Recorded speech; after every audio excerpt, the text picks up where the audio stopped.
एकटी मी गेले बाई झाड हल्ले नाही, एकटी मी गेले बाई झाड हल्ले नाही, दुकटी मी गेले बाई झाड हल्ले नाही. फिर से गौर से सुनिएगा. एकटी मी गेले बाई झाड हल्ले नाही, दुकटी मी गेले बाई झाड हल्ले नाही, साऱ्या जणी गेलो आम्ही झाड राहिले नाही. सगळेजण एका चांगल्या विचारानं, विवेकानं, हेतूनं, उद्देशाने एकत्रित आले तर जे चित्र असतं ना जीवने सर, ते हे असं असतं. मला खूप बरं वाटलं. मी जेव्हा या सभागृहात प्रवेश केला तेव्हा गर्दी नव्हती, 4-5 दर्दी बसलेले होते. परंतु मला असं वाटलं की ते एक हिंदी शायरच्या ओळी तुम्ही ऐकले असतील की अकेले ही चले थे मगर लोग मिलते गए और कारवा बनता गया. Credit goes to you doctor Jivane sir obviously. तर मित्रांनो आणि मैत्रिणींनो, मी नमनालाच घडाभर तेल अर्पण करणार नाही आहे. मी मुख्य विषयाला हात घालणार आहे. कारण माझ्यापूर्वी जी सगळी भाषणं झाली मी त्याला वाचन म्हणेन. सॉरी टू से बट संवाद साधला पाहिजे आपण, लक्षात घ्या. आय टू आय कॉन्टॅक्ट होऊ द्या. या हृदयाचं त्या हृदयाला होऊ द्या प्लीज. तुम्ही बोललात खूप छान, परंतु यापुढे कागद हातात न घेता संवाद साधता येतो का ते बघा. कारण काय माहितीये का, औपचारिकता नको बोलण्यात, अनौपचारिक. अरे बोला ना, प्रश्न उत्तर करा, ते भारी आहे. ए हृदयीचे ते हृदय. तर या तिन्ही प्रतिमा ज्या ठेवल्या आहे, मी सगळ्यांचा नामोल्लेख करत नाही. मान्यवर जे बसले आहेत मंचावर, मला पण खूप ताटकळत बसावं लागलं माझ्या भाषणासाठी. माईकचं प्रचंड अट्रॅक्शन आहे, आकर्षण आहे. कधी संवाद साधू जमलेल्या लोकांशी असं होत आहे. गेले 2 दिवस मी आहे या क्षणाची वाट बघत होते. ज्या महापुरुषांनी, महामानवांनी या भारताच्या मातीत समता, न्याय आणि स्वातंत्र्यासाठी संघर्ष केला आणि आपल्याला आपले मानवी हक्क आणि मूल्य मिळवून दिले, त्या सगळ्यांना मी हृदयापासून नमन करते. आणि ज्या सावित्रीनं तिच्या शब्दातून, तिच्या प्रेरणेनं, तिच्या संघर्षामुळं माझ्या पायात बळ दिलं, माझ्या शब्दाला धार दिली, त्या सावित्रीविषयी माझ्या कवितेतून एक अभिवादन करताना मी म्हणेन की सावित्री तू होतीस म्हणूनच, सावित्री तू होतीस म्हणूनच स्त्रीची चूल आणि मूल ही चौकट मोडली. सावित्री तू होतीस म्हणूनच, सावित्री तू होतीस म्हणूनच स्त्रीची चूल आणि मूल ही चौकट मोडली. सावित्री तू होतीस म्हणूनच प्रथांची ही प्रेत तू जमिनीत गाडलीस.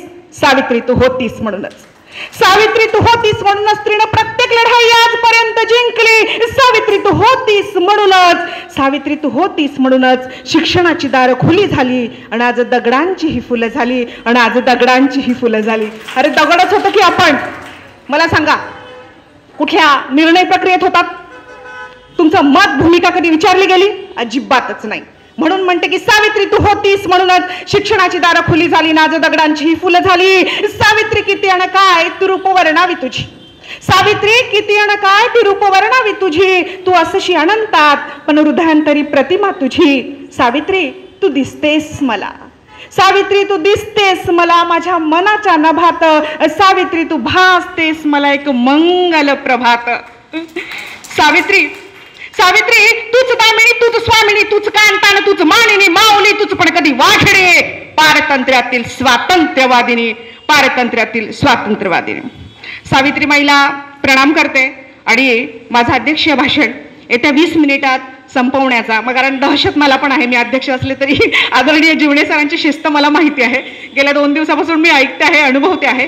तर मित्र आणि मैत्रिणींनो, प्रथम अखिल भारतीय आंबेडकरी विचार महिला परिषद 2020 नागपूर अध्यक्षीय मनोगत मी व्यक्त करते आहे. मला माहिती नाही अध्यक्षीय स्थान पेलण्यासाठी मी तेवढी सक्षम आहे की नाही, परंतु तुम्ही जो विश्वास माझ्यावर दर्शवला तो सार्थ करण्याचा मी प्रयत्न करते आहे. अनुभव आणि वय या दोन्हीनी तुमच्यापेक्षा कदाचित मी कमी असेल, पण मी वाचते बऱ्यापैकी. मी पुस्तकं वाचते आणि माणसं वाचायला लागले, आणि जो माणूस वाचतो तो चांगल्या पद्धतीने जगायला शिकतो, बोलायला शिकतो. हा माझा अनुभव आहे. कारण आपल्याला आपल्या आयुष्यात भेटलेल्या 2 गोष्टी शहाणं करतात, वाचलेली पुस्तकं आणि भेटलेली माणसं. आणि पुस्तकं वाचलेलं मस्तक कुणाही पुढे अगतिकपणे, लाचारपणे नतमस्तक होत नाही, मस्तक ताट राहत. वाईट याही गोष्टीचं वाटतं आहे की काही खुर्च्या रिकाम्या आहेत, वैचारिक कार्यक्रमांना, विवेकी कार्यक्रमांना लोक येत नाही, उदासीन का आहेत मला माहीत नाही. कदाचित आपल्याला आपल्या कार्यक्रमांच्या फॉर्मॅटमध्ये बदल करण्याची आवश्यकता असावी.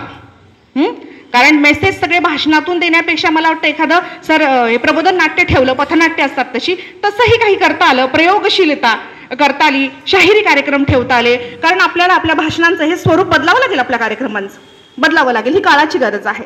तर मित्रांनो आणि मैत्रिणींनो, आज या अध्यक्ष मनोगतात प्रथमतः या CRPCच्या महिला विंगच्या वंदनाताई आणि समग्र CRPCचे सर्व आपण ज्यांना म्हणूया आदरणीय डॉक्टर मिलिंद जीवणे सर.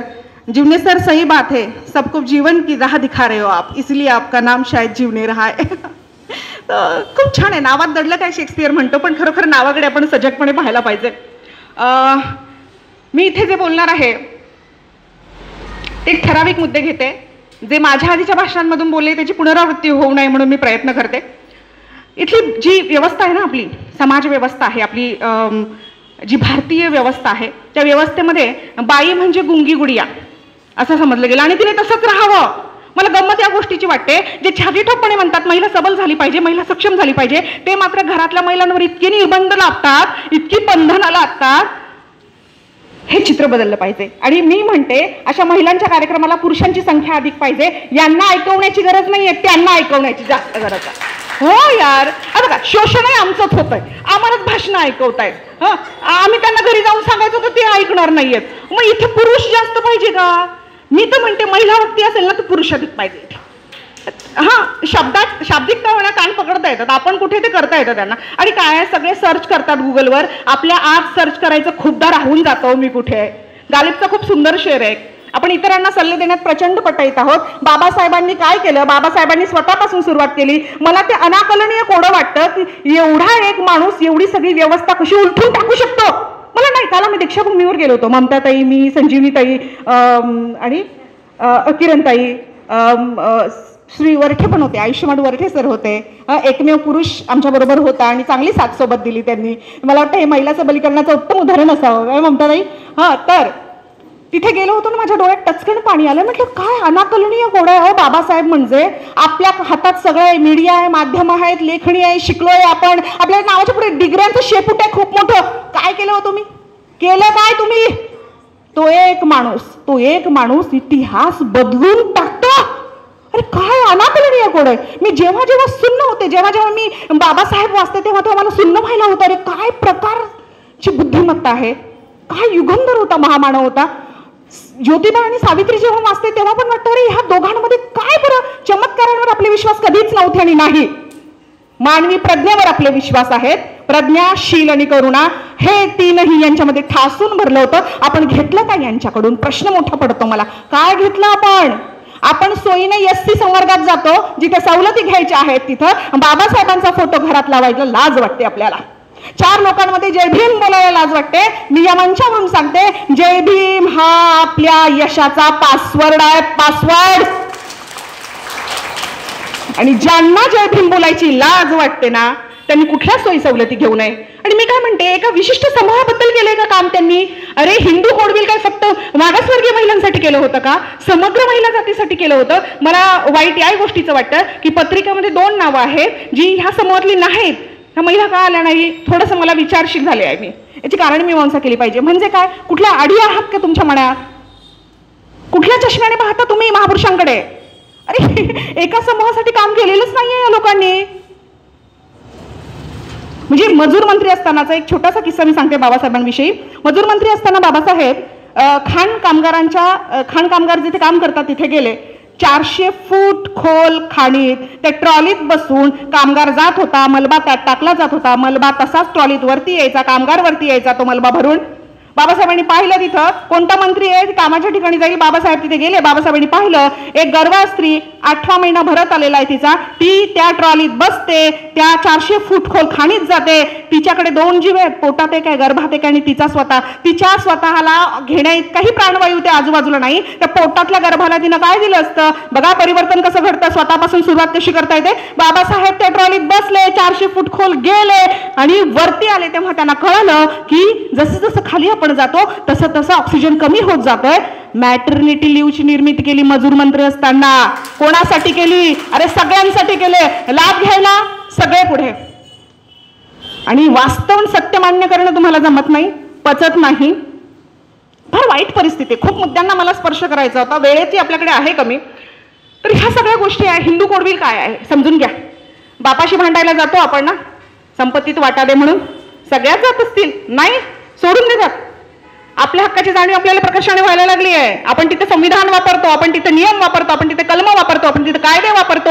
आणि ज्यानं ही सगळी सुखसुविधा निर्माण करून दिली त्या बाबासाहेबांना जातीत वर्गीकरण करता तुम्ही. अमुक एका अस्पृश्यांचा, दलितांचा नेता म्हणून त्यांच्याकडे पता. अरे काय आहे. मला वाटतं हे गंजले पण आहे ना आपल्या डोक्याचं, बुद्धीचं, हे आधी दूर झालं पाहिजे. स्वतःपासून सुरुवात करा. गालिबचा एक शेर आहे, खूप छान सांगते, मगाशी सांगता सांगता राहून गेला. उम्र भर गालिब, गौर से सुनिएगा. उम्र भर गालिब यही भूल करता रहा, चेहरे पे थी धूल और आईना साफ करता रहा. कुठे आहे गलिच्छपणा, कुठे आहे. आपलं असंच असतं. आपण इतरांना सल्ले देण्यात प्रचंड पटाईत आहे. गंदगी घाण कुठे आहे, आपल्या आत आहे. आपण आधी आपल्या आत स्वच्छता केली पाहिजे. तो कोणत्याही समूहाचा, जातीचा असेल. मी तर म्हणते मुळात जात आणि धर्मच अंधश्रद्धा आहे. नीट लक्षपूर्वक आहे का. धर्म आणि जात या अंधश्रद्धा आहे मुळात. आणि सगळ्या अंधश्रद्धा, भेदाभेद, विषमता भारतातल्या बायकांनी टिकवून ठेवल्या आहेत. लक्षात घ्या. बाई असून बोलते, मान्य करा. सगळ्या अंधश्रद्धा, वांज परंपरा, कर्मकांड, सनातनी विचार, इतक्या सगळ्याच म्हणत नाहीये मी. इथल्या बऱ्याचशा बायकांनी पार अगदी लाडा कोडात पाण्यात जोजून त्याला काजळ तीट करून असं मस्त लाडा कोडात वाढवलेलं आहे.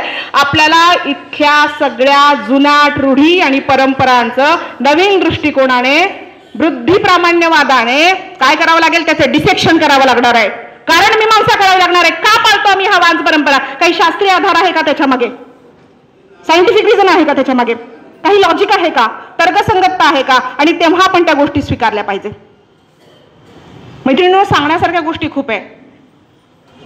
म्हणजे विधी होतात, बऱ्याचशा गोष्टींवर मी चर्चा केली येतानाही प्रवासात, इथे मित्रमैत्रिणी भेटल्यानंतरही, की समाजाने स्वीकारलं पाहिजे म्हणून बौद्ध धर्मही पाळायचा आणि बाहेरच्या प्रवाहाने पण स्वीकारलं पाहिजे म्हणजे सगळ्या पूजा विधी घालायचे, सगळे व्रतवैकल्य करायचे. माझा नवरा इथं आहे, पहिली वटपौर्णिमा केली हौशी हौशीनी. त्यामागे भावना होती बायका काय म्हणतील बाई, म्हणजे वटपौर्णिमा केली तरच नवऱ्यावर जीव आहे का, प्रेम आहे का, वगैरे वगैरे.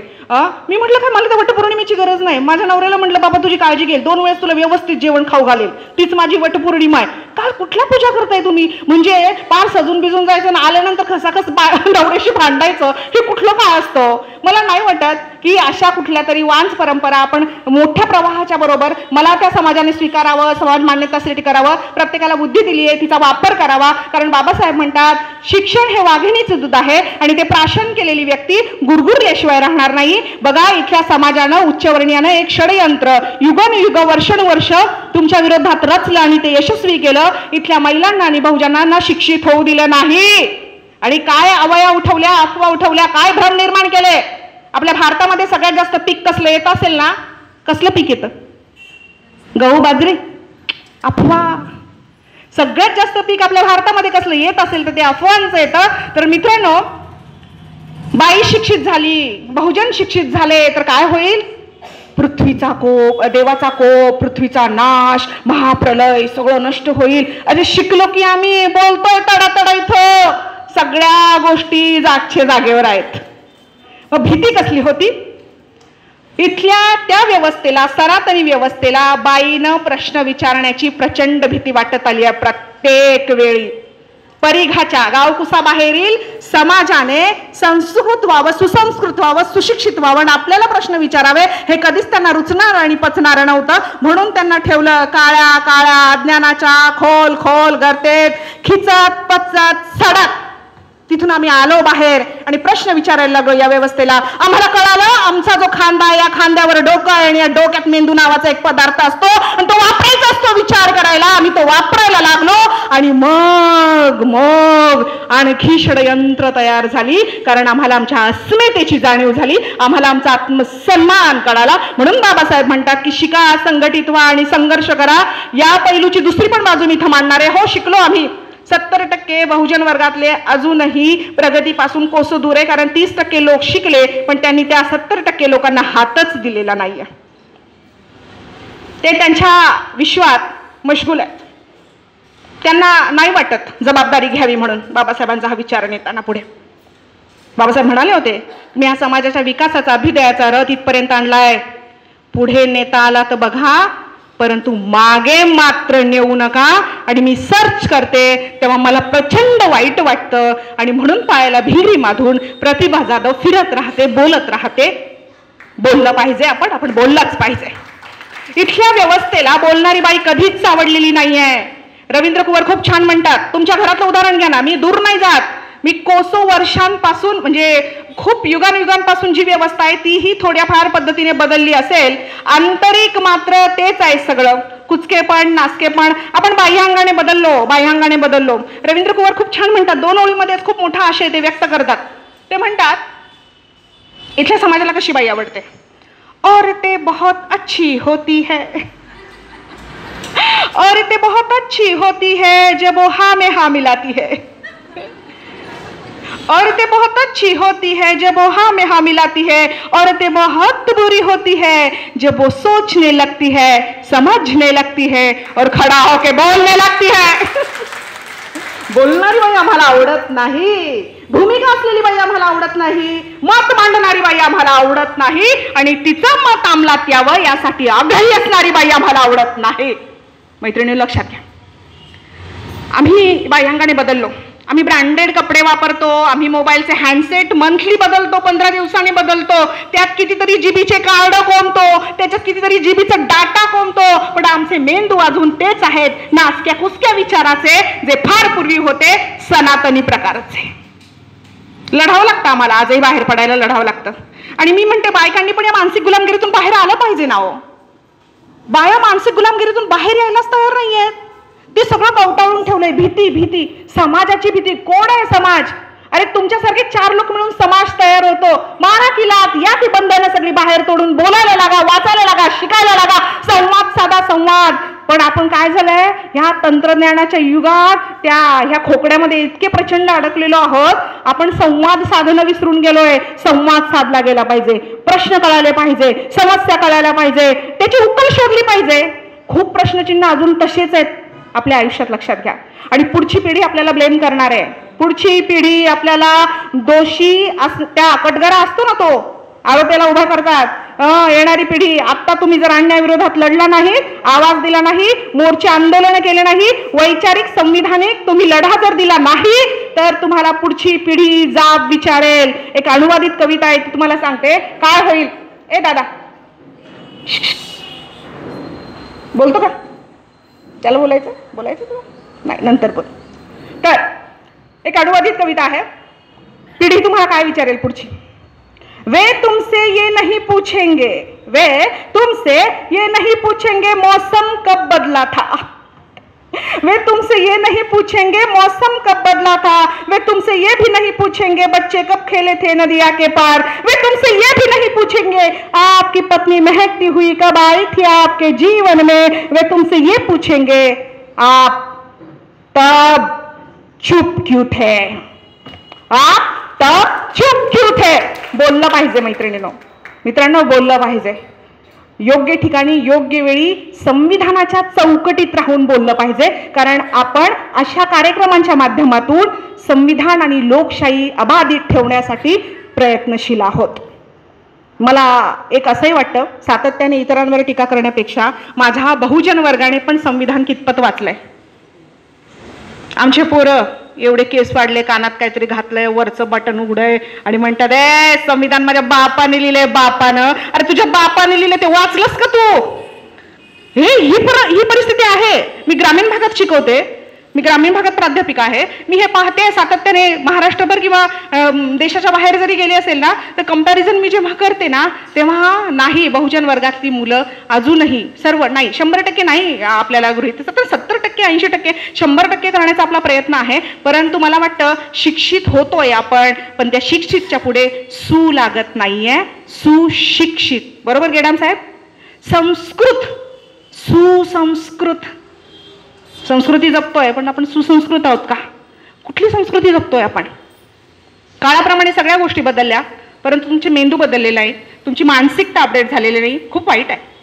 म्हणून मला महामानव बाबासाहेब नेहमी अनाकलनीय कोडं वाटतात. बाबासाहेबांनी त्या महाडला तिथे क्रांतीस्तंभ आहे, का म्हणतात त्याला क्रांतीस्तंभ? महाडला का म्हणतात क्रांतीस्तंभ आहे तिथे? एक काय केलं होतं बाबासाहेबांनी तिथं? 25 डिसेंबर 1927 मध्ये बाबासाहेबांनी मनुस्मृती जाळली होती. का बरं जाळली? हा, मग मला प्रश्न पडतो, संविधान तर फार जाडजूड आहे, मनुस्मृती अशी काही पानांची आहे, 50च्या आत, ती तरी आपण वाचली आहे का? पुरुषांविरुद्ध बोलणं महिला सबलीकरण नाही आणि नसतं. ऐकून घ्या मैत्रिणींनो, कारण महिला सबल करण्यासाठी या भारतभूमीवर जे लढले ते सगळे पुरुष होते, लक्षात घ्या. आपला लढा वृत्ती विरोधात आहे, about tendency, not about gender. It is a tendency. मला खूप छान वाटलं. संजीवनीताई कुठे बसल्यात? संजीवनीताई आणि मी बोलले काल. मी म्हटलं ताई तुमचं इंटरकास्ट मॅरेज झालं, मंचावरून बोलते सॉरी टेसे, पण सगळ्यांना ऐकू माहिती असेल. ओके, ताईंना म्हटलं कसं काय जमलं? मला उत्सुकता, एक्साइटमेंट. तुमच्या घरून काही विरोध वगैरे नाही? म्हणाल्या आमच्या घरून विरोध नाही आणि आमच्या घरचे कधीच तुमच्या विरोधात बोलत नाही म्हणे. पण इकडे आल्यानंतर मला कळालं की थोडंसं इकडे वेगळं वातावरण आहे. लक्षात घ्या, आपला लढा कोणाविरोधात आहे? आपला लढा ब्राह्मण्याविरोधात आहे, ब्राह्मणांविरोधात नाही. त्यातही ब्राह्मण्य 2 प्रकारचं आहे. त्या आहेत ना, त्या ब्राह्मण्यरहित ब्राह्मण आहेत, म्हणून ते इथं येतात. ब्राह्मण्यरहित ब्राह्मण आणि ब्राह्मण्यग्रस्त ब्राह्मण. आपला लढा ब्राह्मण्यग्रस्त ब्राह्मणांविरोधात आहे. आणि अदर कोणीही आपला विचार पुढे नेण्यासाठी येत असेल ना, त्यांना जवळ घ्या, त्यांना कवेत घ्या, त्यांना सामावून घ्या. मनातली जी काही सगळी किलमिशेन ती काढून टाका. बरोबर आहे संजीवताई? मला खूप बरं वाटलं ह्या सगळ्या संयोजनात त्या हिरिरीने सहभाग घेत आहेत. त्यांच्या डोक्यात कुठं जातीपाती नाहीयेत. मित्रांनो, आपण पण फक्त, मला तर असं म्हटलं जातं की मी सगळ्या स्टेजवर जाते. मी तर म्हटलं मला RSSच्या स्टेजवर बोलवलं तरी मी जाईन. व्हाय? मी तिथे जाऊन माझाच विचार मांडणार आहे ना. मी काय भूमिका बदलणार आहे? नाही, मी माझी भूमिका बदलणार आहे. मी तिथे सुद्धा जाईन, तिथे सुद्धा बोलेन. मग आम्ही जर सगळ्या स्टेजवर जायला लागलो की म्हणतात ते RSSचे बरं का. अरे म्हणजे काय आहे? तुम्हाला जर बदल करायचा असेल, घडवून आणायचं असेल, परिवर्तन, तर तुम्हाला त्यांच्यात जावं लागेल. बाबासाहेब म्हणाले होते जा आणि तुमच्या घराच्या भिंतींवर लिहा आम्हाला शासन करती जमात व्हायचंय म्हणून. किती लोक गेले हो व्यवस्थेत? किती लोक गेले? आणि व्यवस्थेच्या बाहेर राहून व्यवस्था बदलण्याच्या गमजा करायच्या नसतात. ते बदलण्यासाठी व्यवस्थेत जावं लागतं, लक्षात ठेवा. तुम्हाला सगळ्या प्रवाहांमध्ये जावं लागेल परिवर्तनासाठी. परिवर्तन तरी काय करायचंय आम्हाला? आमची साधी आजही तीच भावना आहे, आमच्याकडे माणूस म्हणून बघा, आमचा माणूस म्हणून विचार करा. त्यात पण दुहेरी गोष्ट आहे. मला चळवळीचं पण नेहमी गंमत वाटते. हे चळवळीत पुरुष मंडळी, दलित चळवळी, बहुजन चळवळी, पुरुष मंडळी समतेसाठी लढतात, न्यायासाठी लढतात आणि चळवळीत बायकांना तेवढं सन्मानाचं स्थान नाहीये, हेही मला खटकत आलेलं आहे. म्हणजे तुम्ही समतेसाठी लढायचं तर आम्ही चळवळीत राहून पुन्हा समतेसाठी तुमच्याकडून तुमच्या विरोधात लढायचं. काय मोठी गंमत आहे. तर बाईकडे एक माणूस म्हणून पाहायला शिका, बाईचा एक व्यक्ती म्हणून विचार करा. हा, आणि फार हेटाळणीयुक्त असतं बाईविषयी बोलणं, म्हणजे कोणत्याही क्षेत्रात जाऊ दे. आम्हाला कर्तबगार बाई आवडत नाही. मी मगाशी म्हटलं आम्हाला कर्तृत्वान बाई आवडत नाही. आम्हाला बाबा वाक्यम प्रमाणम मांडणारी बाई आवडते. तुम्ही म्हणताय वैजी असं, वैजी विरोधच नाही आमच्याकडे, आमचा प्रश्नच नाही. असं का? कोणी? कुठे? कसं? 150 येते प्रश्न विचारते.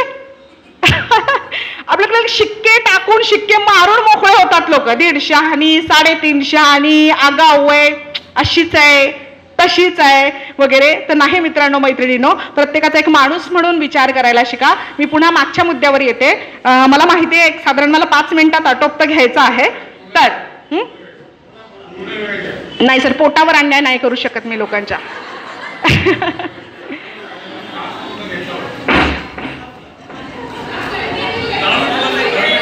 सर पाणी द्या मला. याच्या इतका मोठा पुरस्कारच नाही हो कुठला.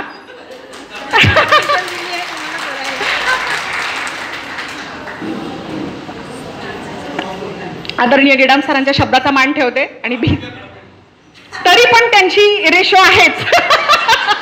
तरी त्यांची मर्यादा आहे जीवन. ओके, शिस्तीचा भाग आहे, त्यांचं आयुष्य शिस्तीचं आहे. आपण पण शिस्तीत जगलं वागलं पाहिजे. 10 मिनिटात 1 तासाचं बोलण्याचा प्रयत्न करते. ओके, सार. तर मी सांगत होते की बाबासाहेबांनी मनुस्मृती का जाळली. तर मनुस्मृतीच्या पहिल्या पानावर लिहिलंय आया बायांनो, मी काल दीक्षाभूमीला गेले होते, तिथे पुस्तकं विक्रीला आहे. नाही काही तर कुठे स्टॉलवर मिळतील. मनुस्मृती वाचा.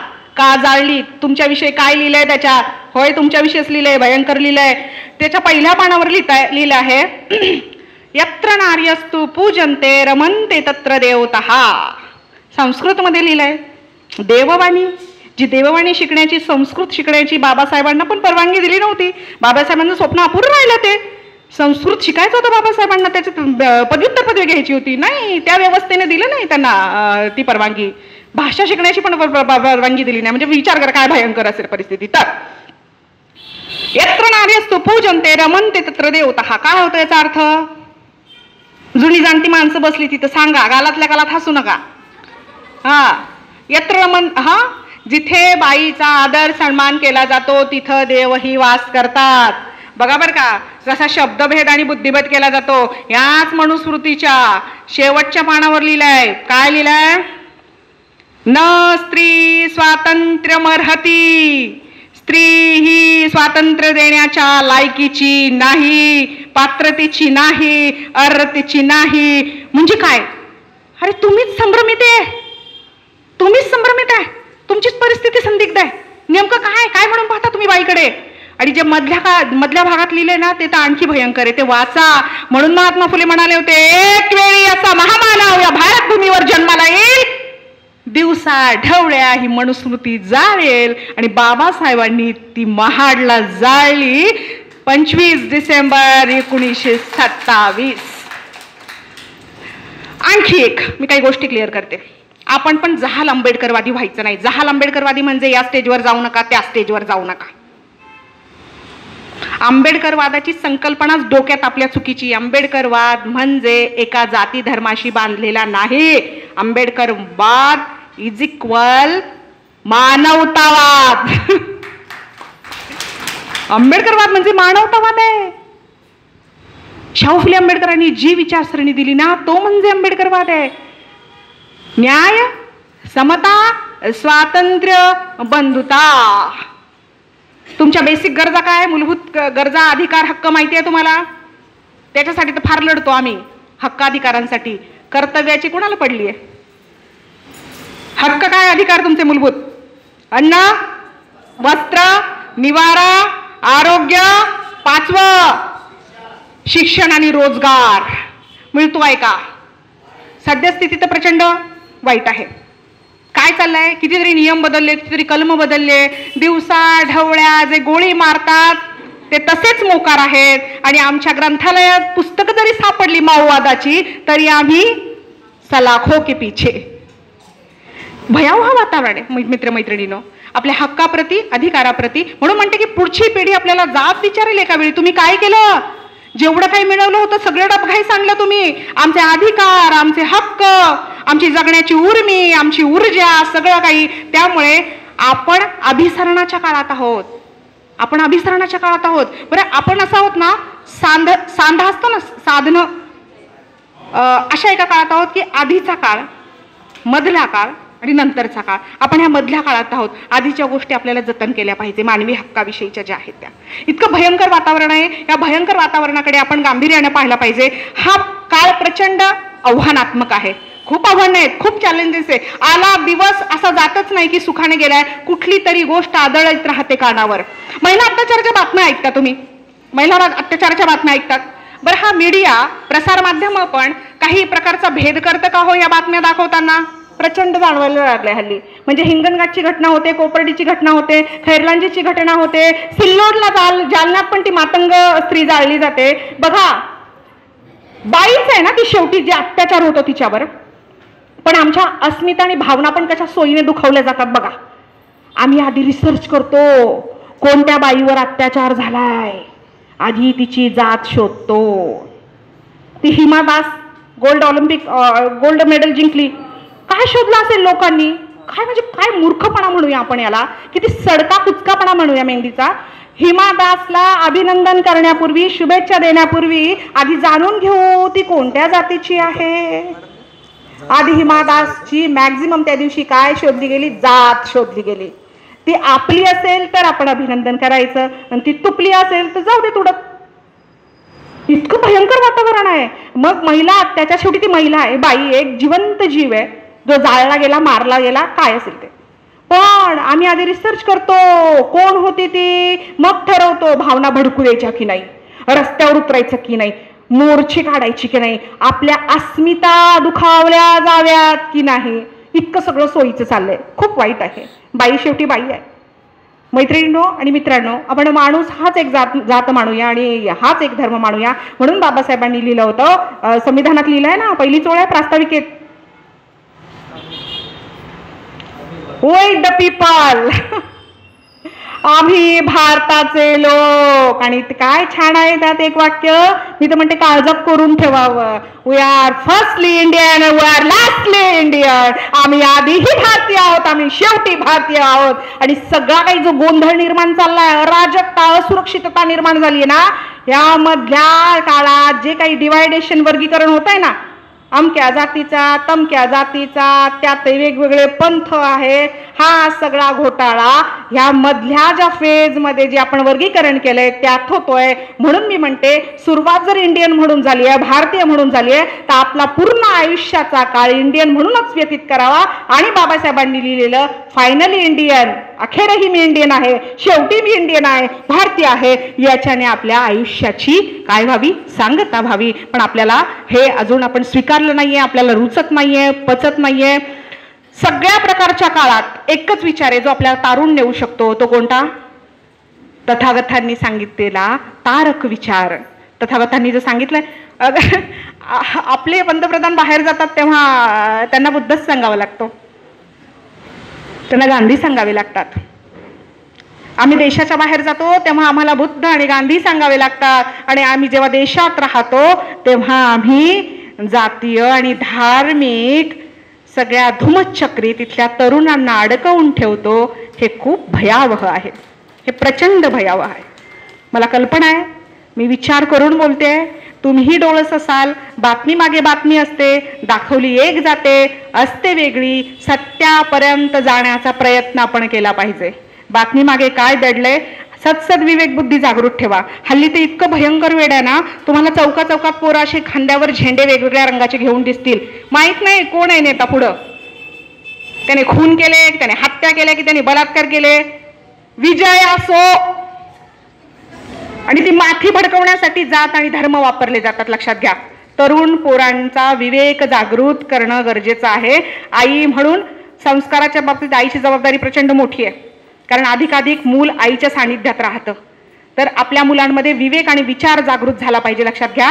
मला यातला हा शब्द खूप आवडला, विचार. विचार महिला परिषद. विकार वाढत चालले म्हणून विचाराची गरज आहे. आणि सगळ्या विकारांवर रामबाण इलाज आंबेडकर, डॉक्टर बाबासाहेब आंबेडकर. हे नावच प्रचंड बोलकं आहे. मी याच्यावर ढिगभर बोलू शकते, ढिगभर लिहू शकते. प्रथम अखिल भारतीय आंबेडकरी विचार महिला परिषद 2020. या महिला परिषदेचा अखंड काळ ती सुरू राहू देत, याचा एक इतिहास निर्माण होऊ देत. आणि पहिल्या या परिषदेचा एक इतिहास निर्माण होईल, एक पायंडा पडेल आणि आपण जनजागृती करत राहू. मगाशी मी वापरलेले होते ते शब्द पुन्हा वापरते की अकेले ही चले थे, लोग मिलते गए और कारवा बनता गया. लोक जोडूया आपण. आणि हा हॉल पुढच्या परिषदेला सर कमी पडायला पाहिजे, कमी.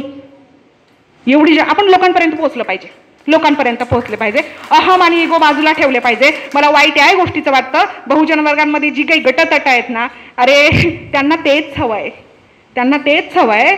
तुमच्यामध्ये ज्या काही अढी आहे, गटतट आहे, ते अबाधित ठेवण्यासाठी ते प्रयत्नशील आहेत खूप वर्षांपासून. तुम्ही नेहमीच बळीचा बकरा बनत चाललेला आहात, नेहमीच.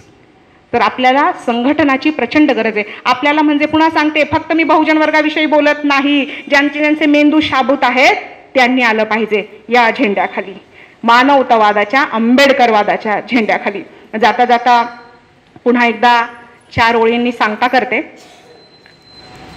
दुष्यंत कुमार हिंदीचे खूप नावाजलेले कवी आहेत. ही भूमी हिंदी बोलणारी, ओळखणारी आहे. मी मराठीची जरी प्राध्यापक असली तर मी हिंदीवर प्रचंड प्रेम करते. कारण हिंदीत मोठा आशय 2 ओळीत सांगण्याची मोठी शक्ती आहे. मराठीत आहे, हिंदीत शायरी ज्याच्यासाठी प्रसिद्ध झाली आहे ती गोष्ट. दुष्यंत कुमार म्हणतात, म्हणजे माझी भूमिका आता ती आहे सांगत्यावेळी, समारोपावेळी माझ्या बोलण्याचं. हे सगळं आतून आलंय, मी कुठंच काही वाचलं नाही. मला जे वाटलं मी ते बोलले आहे. सगळ्यात आधी तुम्हाला समाजाचं आकलन झालं पाहिजे. तुम्ही केव्हा बोलू शकता, चीजों को समझो यार, चीजों को समजते नाही हो आप. ढोबळ मनाने काहीतरी बोलताय, तुम्हाला समजल्या गोष्टी जर तुम्हाला समजल्या ना तुम्ही धडाधड मांडू शकतात. पण तुम्हाला जे समजलंच नाही ना ते तुम्हाला कागद समोर घेऊन वाचावं लागतं, लक्षात घ्या. सर यांच्या स्टेज डेअरिंगच्या, सभाधीटपणाच्या, वक्तृत्व कौशल्याच्या कार्यशाळा घ्या छोट्या छोट्या. बाया बोलल्या पाहिजे, पोरं बोलली पाहिजे, बोलता आलं पाहिजे, स्टेजची भीती नको वाटायला. कोणीतरी चिठ्ठी आणली पाहिजे, ए बाबा खूप बोलत चल आता खाली, ही वेळ आली पाहिजे, लक्षात घ्या. आपले पोरं असे थर थर थर थर थर थर सगळीच, लक्षात घ्या. दुष्यंत कुमारांच्या 2 ओळी ठेवते तुमच्या समोर. सगळं आतून आलेलं आहे, कुठेही कृत्रिमपणा नाहीये. तुम्हालाही जाणवलं असेल. मला खोटं खोटं आवडतच नाही, जगणं नाही, वागणं नाही, भोगणं नाही. सिर्फ हंगामा खड़ा करना ही मेरा मकसद नहीं. गौर से सुनिएगा. सिर्फ हंगामा खड़ा करना ही मेरा मकसद नहीं, मेरी कोशिश ये है कि सूरत बदलनी चाहिए. आग तेरे सीने में ना सही, मेरे सीने में सही, हो कहीं भी मगर आग जलनी चाहिए. सूरत बदलनी चाहिए, सूरत बदलनी चाहिए. मला शांतपणे ऐकून घेतलं. खरंच खूप खूप आभार मानते. पुन्हा बोलवा, पुन्हा येईन, पण हा हॉल तेवढा भरलेला पाहिजे. धन्यवाद.